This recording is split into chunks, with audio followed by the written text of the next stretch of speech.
Olá, amigos internautas! Seja muito bem-vindo ao canal Curiosos Sem Tabu. Nas últimas semanas, um debate tomou conta da internet. A empresa Natura contratou algumas personalidades para a sua campanha do Dia dos Pais, dentre elas o ator Babu, também o Henrique Fogaça, Rafael Zulu, Fernando Ferraz e Tami Miranda, também conhecida como Tami Gretchen. A grande questão que incomodou muita gente é porque Tami é um homem transexual. Tami assumiu a sua identidade de gênero em 2014 e desde então a internet parece que tem muita curiosidade sobre a vida dessa personalidade.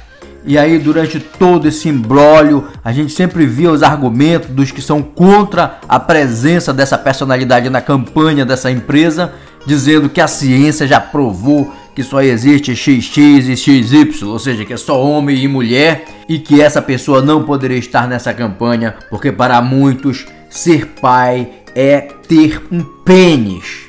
É sobre essa polêmica que nós vamos falar agora.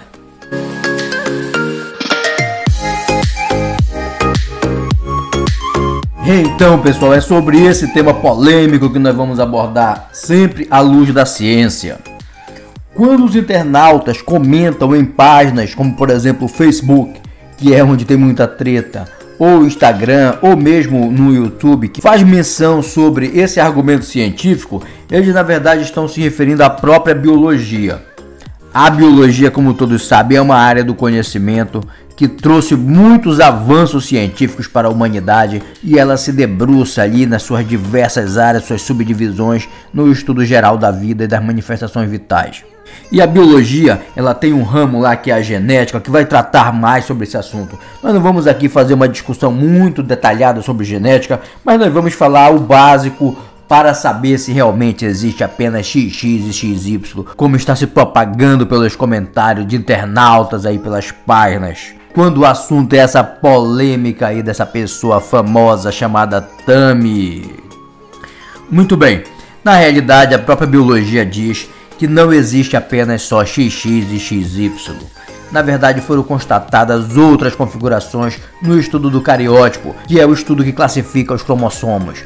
Nós temos então cromossomos que são autossômicos, que são responsáveis por características físicas que não estão relacionadas à sexualidade, e nós temos ali os cromossomos sexuais, que estão relacionados diretamente ao sexo. Nós temos aí o XX e o XY são cromossomos sexuais, mas existe a ocorrência de outras configurações que são caracterizadas pelo nome de síndrome. Por exemplo, a síndrome de Klinefelter, que o indivíduo que tem essa síndrome apresenta XXY.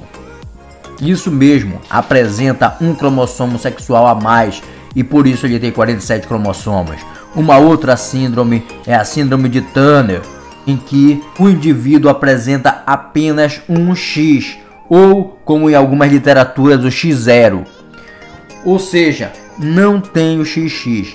A mulher não teria o XX. Essas síndromes elas não são tão incomuns como elas podem parecer ser. Por exemplo, a síndrome de Klinefelter ela pode ocorrer uma vez a cada 800 nascimentos. E a pessoa que tem essa síndrome ela é estéril, uma vez que possui testículos menores e estes não vão possuir os espermatozoides, que são os gametas lá masculinos que vão fazer parte ali junto com o ovócito para que haja a reprodução. Uma outra característica de indivíduos com Klinefelter é que eles possuem uma baixa capacidade intelectual e esses indivíduos costumam apresentar personalidades imaturas e também uma dependência social. Já a síndrome de Turner tem uma ocorrência menos frequente que a Klinefelter. Ela ocorre em uma mulher a cada 3.000 mulheres. E ela traz uma característica aí, os ovários são atrofiados e tem ausência de folículos. E aí isso faz com que as mulheres, em sua maioria, não sejam férteis, ou seja, também são estéreis. Há outras ocorrências no organismo dessas pessoas, como uma deficiência do hormônio estrógeno, que é um dos responsáveis pelo desenvolvimento das características secundárias da mulher, como a menstruação, o desenvolvimento da genitália, que isso não vai acontecer. Também uma outra característica muito presente é uma baixa estatura e também um mau desenvolvimento físico na puberdade. Nós temos também a ocorrência do triplo X, parece o nome de filme, mas é o nome de uma outra síndrome, também é chamada de supermulher. É porque tem 3x, né? O comum seria 2x, mas existe a ocorrência de 3x. Essa síndrome ela ocorre em 1 a cada 700 mulheres aproximadamente. Nessa síndrome a mulher ela vai ter um fenótipo, ou seja, uma aparência física normal, e ela pode até conseguir ter filhos, mas é comum que ela apresente um pequeno retardo mental. Uma outra síndrome, que é a síndrome do duplo Y, que chamam de supermacho também. Essa síndrome afeta 1 a cada 1000 homens, ou seja, ela não é tão incomum assim. E qual é a característica dessa síndrome? A pessoa ela tem uma imaturidade emocional muito grande, ou seja, explode com facilidade. E tem muitos casos de violência praticada por homens que são associadas a essa síndrome. Então, além dessa imaturidade emocional, também uma pouca inteligência verbal nesses homens. Bem, esses exemplos aí que a própria biologia trabalha, né, o seu ramo chamado de genética, eles já demonstram que a pessoa que fala que só existe XX e XY, ela está desconhecendo a ciência na qual ela pretende se amparar para fazer esse tipo de comentário. Depois de ver todos esses exemplos de que não existe apenas XX e XY, que conclusão poderemos chegar em relação ao tema do vídeo?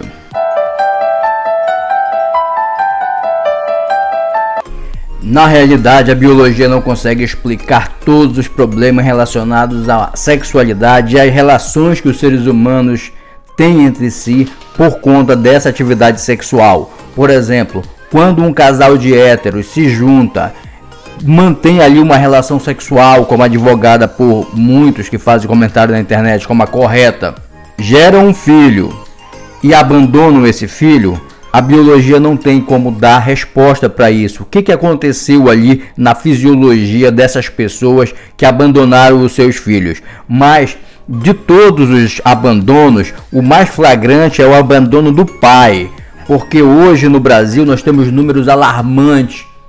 Segundo dados do IBGE de 2017, nós temos hoje cerca de 11,6 milhões de lares que são liderados por mulheres ou chefiados por mulheres. Por quê? Porque essas mulheres foram abandonadas pelos seus maridos, pelos pais dos seus filhos. E inclusive no Brasil, além dessa situação, nós temos cerca de 5,5 milhões de crianças que sequer têm o nome do pai no registro e que abandonaram os seus filhos. O que significa isso, se a gente for refletir direitinho usando a lógica, é que não tem nenhuma relação entre ter pênis e ser pai, porque ser pai não significa fazer o filho, significa criar o filho, significa dar amor ao filho, significa dar carinho ao filho. Significa prover as condições para que aquela criança possa se desenvolver e consiga ter acesso à educação, à saúde e aos bens que ela necessita para sobreviver, porque é uma criança, ela é inocente, ela não teve culpa daqueles momentos de prazer que o indivíduo ali teve para gerá-la e logo depois abandoná-la. Muitos homens que possuem o órgão genital requerido ali pela maioria dos comentários abandonam suas companheiras, suas namoradas ou até mesmo suas ficantes no momento em que recebem a notícia de que engravidaram. E isso é muito ruim para a vida da criança, que não tem culpa do ocorrido. Está sendo colocada ali no mundo e as pessoas que deveriam estar se responsabilizando por isso não estão. Uma outra situação é que muitos famosos, muitas personalidades se manifestaram também durante a celeuma que aconteceu em relação a essa campanha do Dia dos Pais, e uma pessoa famosa disse que preferia ser órfã a ser adotado por Tami Miranda. Não foi o caso da criança, do casal lá, Tami, mas a questão da adoção, talvez ela não tenha tido interesse em pesquisar a respeito, porque a vida de uma criança órfã, de uma criança abandonada, é uma vida muito difícil. Inclusive crianças que moram na rua, que foram abandonadas por seus pais e que são amparadas em algumas instituições que elas ficam rezando, ficam pedindo ali que alguém as adote para retirar daquele local e dar um lar com amor, com carinho, com condições para que essa pessoa possa ser alguém na vida. Então é muito infeliz um comentário desse. Não se trata da questão do casal que repercutiu, mas se refere a uma questão muito séria, muito importante para a gente refletir, que é a questão da adoção. Essas crianças que estão em orfanato ou que são moradores de rua, que são vulneráveis, elas precisam de oportunidade. E se tem um casal, se tem uma família que pode adotá-las, por que não adotar? Por que condenar essas crianças à penúria se tem ali pessoas que gostariam de lhes dar amor, de lhes dar um lar, de lhes dar carinho, de lhes dar atenção e condições para que elas possam se desenvolver melhor na sociedade? Então isso é muito sintomático dessa falta de empatia que a gente percebe hoje na nossa sociedade. Principalmente quando a gente verifica essas discussões, esses debates que se colocam nas redes sociais através de comentários pelos internautas. Hoje você percebe que não é quase possível ter um diálogo mais tranquilo, trocar ideias, geralmente descamba para xingamento ou para o cancelamento, que é a nova moda do momento, cancelamento de uma personalidade que apresenta ali ideias que são divergentes daquele grupo, aí já resolve cancelar a pessoa. Fazendo com isso perceber que as redes sociais estão cheias de ódio, cheias de intolerância. E sobretudo, isso demonstra que também está cheia de preconceito, porque se a pessoa não conhece, não estudou sobre o tema, não sabe do que está tratando, é claro que ela pode ali achar uma oportunidade para despejar toda a sua frustração sobre aquele tema e às vezes com uma agressividade que ela já despeja tudo ali nas redes sociais, né, que é o chamado haters.